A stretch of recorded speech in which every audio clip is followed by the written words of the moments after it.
Good afternoon दोस्तों, स्वागत है आपका इंडियन एक्सप्रेस के इस एडिटोरियल डिस्कशन में। आज हम डिस्कस करेंगे 11 मार्च के इंडियन एक्सप्रेस के एडिटोरियल्स का। दोस्तों, पहले तो हम पढ़ेंगे, एक बार मैं पढ़ता जाऊंगा और आपको समझाता जाऊंगा कि क्या लिखा है और क्या कहना चाहते हैं ऑथर ने, किस कॉन्टेक्स्ट में लिखा है, किस पॉइंट ऑफ व्यू से लिखा है और किस एक तरीके से कह सकते हैं भाव से लिखा है और वो क्या कहना चाहता है, सेंट्रल पॉइंट क्या है, पहले हम ये समझेंगे। स्टेप टू स्टेप एक एक पैसेज हम पढ़ते जाएंगे। सबसे पहला टाइटल ये है कि express view on champions trophy, जो हम अभी चैंपियंस ट्रॉफी जीते उस पर एक्सप्रेस का एडिटोरियल है। इंडिया कॉल्स दी शॉट्स।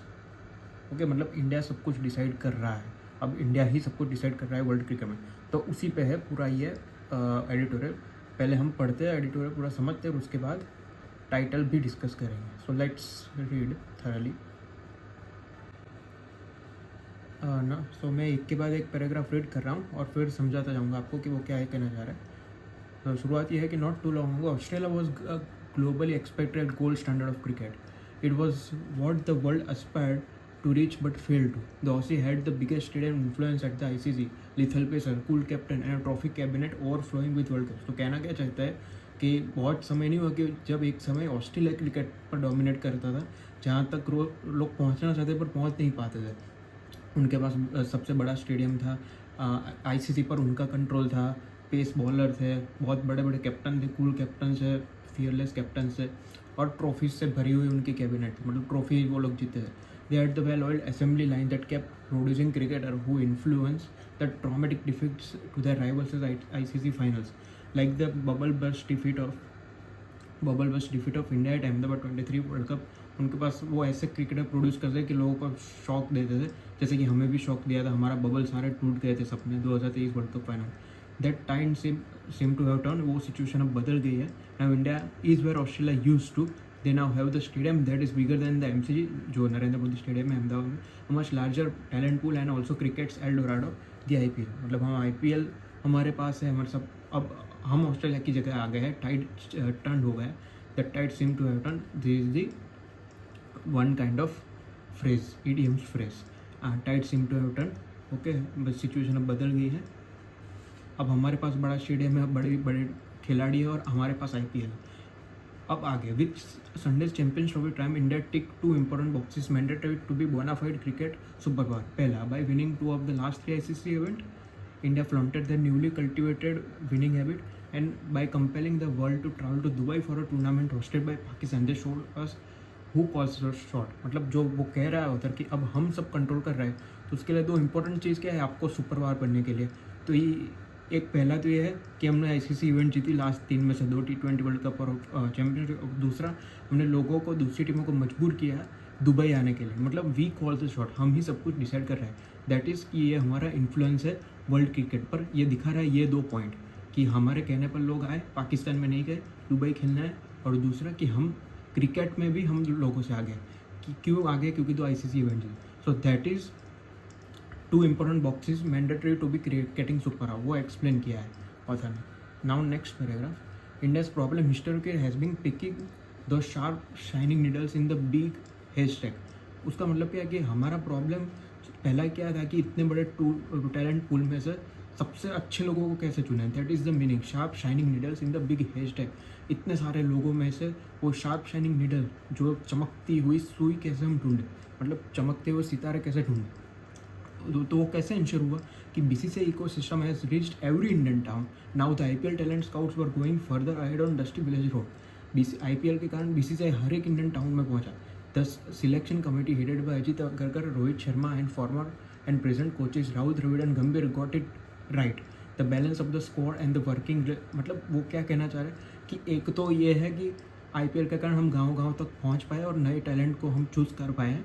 और वो कैसे चूज़ किया हमने, इतनी सारा टैलेंट तो था IPL के कारण, तो वो उसका क्रेडिट रोहित शर्मा, राहुल द्रविड़ और गौतम गंभीर को है कि इतने बड़े हैश टैग में से जो शार्प नीडल है उनको चुनने का काम सिलेक्शन कमेटी ने किया है।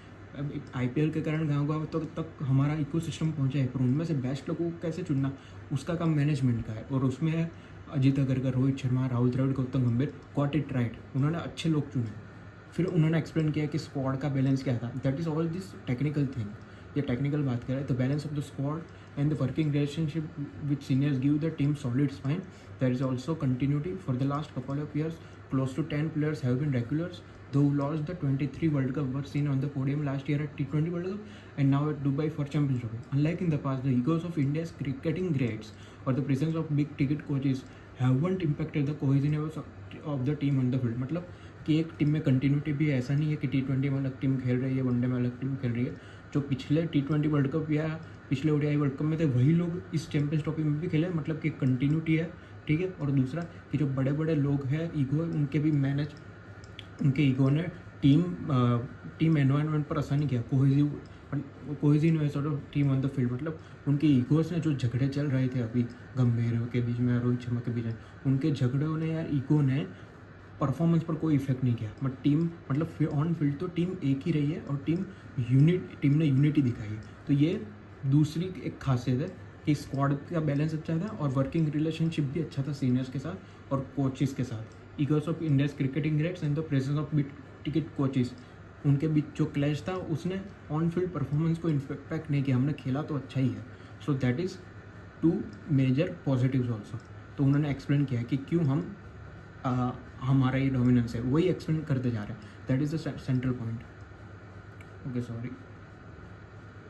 सो notwithstanding its successes, सॉरी ये ऐड आ रहा है, ये थोड़ा डिस्टर्बिंग है. Notwithstanding the success in Indian cricket is a work in progress. Okay, success तो है पर इंडियन क्रिकेट अभी भी हमें और ज़्यादा अचीव करना है. अभी भी कुछ लूपहोल्स है. तो कौन से लूपहोल्स है? तो अभी न्यूजीलैंड के सामने तो loss to New Zealand at home and Australia away are red flags that need immediate tending to. मतलब उसके पर ध्यान देने की ज़रूरत है. जो ऑस्ट्रेलिया में BGT में हम हार के आए और न्यूजीलैंड के सामने 3 टेस्ट में जो हम हारे, उस पर हमें ध्यान देना होगा. नॉट विस्टैंडिंग सक्सेस, मतलब सक्सेस तो है ही पर उसके अलावा हमारा क्रिकेट में अभी भी लूपहोल है. सक्सेस तो एक जगह पर अपनी है ही बट फिर भी लूपहोल्स है. तो that is what they are trying to explain. Forcing the stars to play Ranji Trophy is a positive move, but Test cricket needs to be incentivized more, and the young have to be tutored the nuance of mother format. मतलब हमारे test में थोड़ी कमज़ोरी है अभी, तो उसके लिए हमें यंग लोगों को और इम्पोर्टेंस समझाना होगा मदर फॉर्मेट, मतलब कि टेस्ट क्रिकेट का. ओके, रणजी ट्रॉफी भी खेल रहे हैं अभी रोहित शर्मा, वो भी पॉजिटिव है. पर हमें यंगस्टर्स को भी समझाना होगा उसका महत्व. Plus to be the true leader of world cricket, India at the ICC needs to be inclusive. It would also be travesty of Rohit Sharma, Virat Kohli, Jasprit Bumrah and their careers without a test series win on Pakistan soil. India will need calm statesmanship to pull this off. अब ये कह रहा है कि देखिए हमें true leader, हम leader तो है पर ट्रू लीडर बनने के लिए हमें बड़ा दिल भी दिखाना होगा. मतलब इंक्लूसिव, स्टेट्समैनशिप, इंक्लूसिव, ये सारे वो वर्ड है कि बड़ा दिल दिखाना होगा कि हम पाकिस्तान के साथ भी जो भी खट्टी मीठी जो खराब रिलेशन है उसको भूलकर हमें पाकिस्तान में भी जाकर खेलने का सोचना चाहिए. यही कह रहे हैं. अगर रोहित शर्मा, बुमराह, कोहली पाकिस्तान में खेले बिना, पाकिस्तान में जीते बिना वो अगर रिटायर होंगे तो वो ट्रावेस्टी हो, मतलब वो एक तरीके से वो होगा, मतलब अन्याय की तरह समझ लीजिए कि उनके साथ अन्याय होगा. तो हमें सच्चे लीडर बनने के लिए हमें इंक्लूसिव बनना पड़ेगा और स्टेट्समैनशिप दिखानी होगी, बड़ा दिल दिखाना होगा.